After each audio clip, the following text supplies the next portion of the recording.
जी सुनिए, राहुल का टिफिन दे आइए उसके ऑफिस में।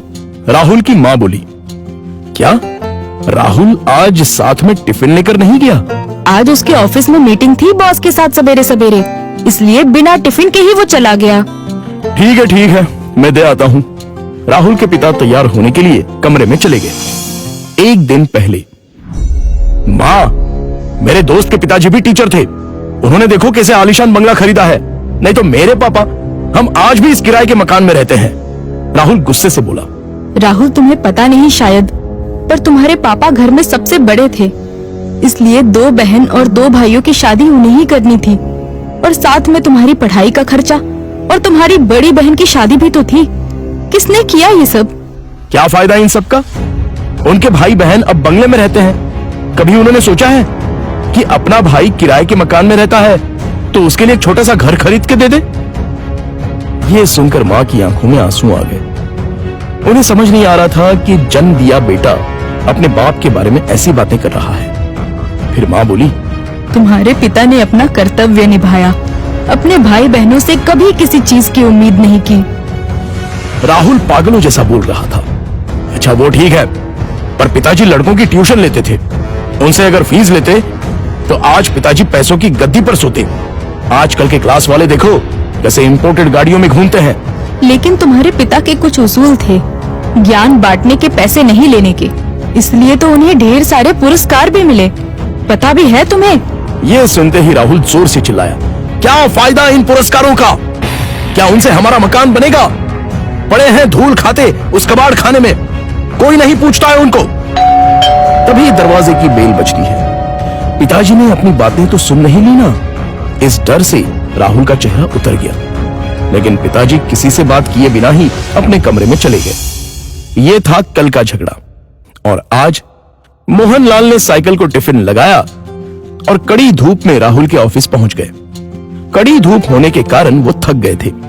ऑफिस पहुंचने पर उनको सिक्योरिटी गार्ड ने रोका। राहुल सर को टिफिन देना था, क्या मैं अंदर जा सकता हूं? मोहनलाल ने पूछा। अभी नहीं दे सकते, वो बॉस के साथ मीटिंग में है। जब मीटिंग खत्म होगी तब दे देना। चलो यहां से हटो, बॉस तुम्हें देखना नहीं चाहिए। अगर बॉस को दिख गए तो मेरी हालत खराब हो जाएगी।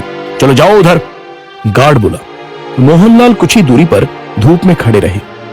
मीटिंग 1 घंटे से ऊपर तक चली। उनके पैर में दर्द होने लगा। तभी ऑफिस के केबिन का दरवाजा खुलने की आवाज आई। बॉस के पीछे पीछे राहुल भी आया। धूप में खड़े हुए पिताजी को देखकर वो मचलाया। चलते चलते बॉस की नजर मोहनलाल पर पड़ गई। गाड़ी में बैठने की बजाय वो वहीं खड़े रहे। वो सामने धूप में कौन खड़ा है? उन्होंने गार्ड से पूछा। अपने राहुल साहब के पिता हैं, टिफिन देने आए थे। गार्ड डरते हुए बोला। बुलाओ उन्हें। राहुल घबरा गया, उसके पसीने छूट गए। उसे अपने पिता पर बहुत गुस्सा आया। गार्ड के बुलावे पर मोहनलाल अंदर आए। बॉस उनके पास गए और बोले, आप मोहनलाल सर हैं ना? सरकारी स्कूल में आप ही टीचर थे ना? हाँ, पर आप कैसे पहचानते हैं मुझे? कुछ समझने से पहले ही बॉस ने मोहनलाल के पैर छुए।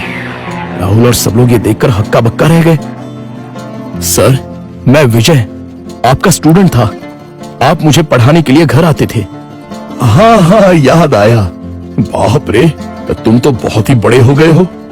विजय मुस्कुराया और बोला, सर आप यहाँ धूप में क्या कर रहे हैं? चलिए अंदर बैठते हैं, बहुत सारी बातें करनी है आपसे। सिक्योरिटी, तुमने इन्हें अंदर क्यों नहीं बिठाया?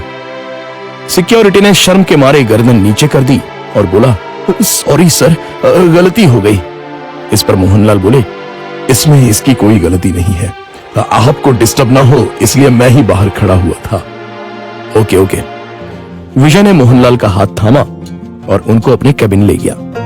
बैठिए सर, अपने कुर्सी की तरफ उंगली करते हुए विजय बोला। नहीं, ये कुर्सी तो तुम्हारी है। मोहनलाल हिचकिचाहट से बोले, सर आपकी वजह से ही तो ये कुर्सी मुझे मिली है, इसलिए इस पर सबसे पहले आपका हक बनता है। विजय ने जबरदस्ती मोहनलाल को अपनी कुर्सी पर बिठाया। शायद आपको पता नहीं, लेकिन अगर सर नहीं होते तो आज ये कंपनी नहीं होती और मैं अपने पिता के साथ उनकी दुकान में बैठा रहता। विजय ने अपने साथियों से कहा। राहुल और मैनेजर आश्चर्य से देखते ही रह गए। स्कूल के टाइम मैं एक एवरेज स्टूडेंट था, मुझे पढ़ाई में दिलचस्पी नहीं थी। मार्क्स कमा रहे थे, इसलिए मेरी माँ मुझे सर के पास उनके घर ले गई और ट्यूशन लेने के लिए कहा। पर सर के घर पर जगह नहीं थी, इसलिए वो हमारे घर आकर मुझे पढ़ाने लगे। लेकिन सर ने कभी फीस नहीं ली। सर के पढ़ाने के तरीके से फिर धीरे धीरे मुझे पढ़ाई में रुचि आने लगी और मैंने 10वीं में दूसरा नंबर लाया। ये देखकर तो मैं हवा में उड़ने लगा। My goodness! पर सर ने कभी आपसे फीस नहीं ली? मैनेजर ने पूछा। मैं मां के साथ मिठाई लेके सर के घर गया। मां ने 50,000 का चेक सर को दिया, लेकिन उन्होंने वो नहीं लिया। तब सर ने एक बात कही थी जो आज भी मुझे याद है। सर ने कहा था, मैंने कुछ नहीं किया, आपका बेटा ही होशियार था। मैंने सिर्फ उसे रास्ता दिखाया है और मैं ज्ञान बेचता नहीं हूं, दान करता हूं। फिर मैंने 12th करने के बाद MS किया और अमेरिका जाकर पढ़ाई की और वापस आने के बाद ये कंपनी स्टार्ट की। एक पत्थर को सर ने हीरा बना दिया। सर, आपको सच में दिल से प्रणाम। मोहनलाल की आंखों में आंसू आ गए। यह सच में कमाल की बात है।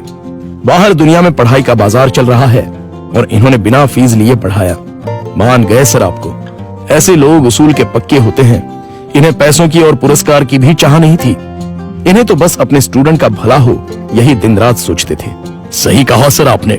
ऐसे लोग तो दुनिया में बहुत ही कम होते हैं। सर, क्या आज आप उसी किराए के मकान में रह रहे हो?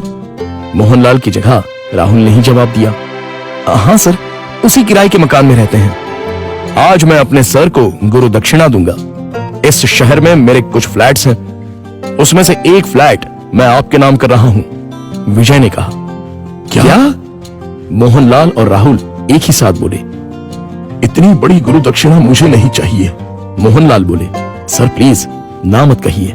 काम के चक्कर में मैं अपनी गुरु दक्षिणा देना भूल गया था। बहुत बहुत शुक्रिया सर। शुक्रिया मुझे नहीं, अपने पिता को कहो और मुझसे एक वादा करो कि तुम अपने पिता के अंतिम सांस तक उनके साथ रहोगे। हाँ सर, मैं वादा करता हूं। राहुल इमोशनल हो गया और उसकी आंखों से आंसू आ गए। तो दोस्तों, आपसे गुजारिश है कि कभी भी अपने पिता से यह मत पूछिए कि उन्होंने आपके लिए क्या किया और क्या कमाया है। जो कुछ कमाना है वो अपने दम पे कमाओ। उन्होंने हमें जो पढ़ाई और संस्कार दिए हैं वही आपको कमाने में मदद करेंगे। धन्यवाद।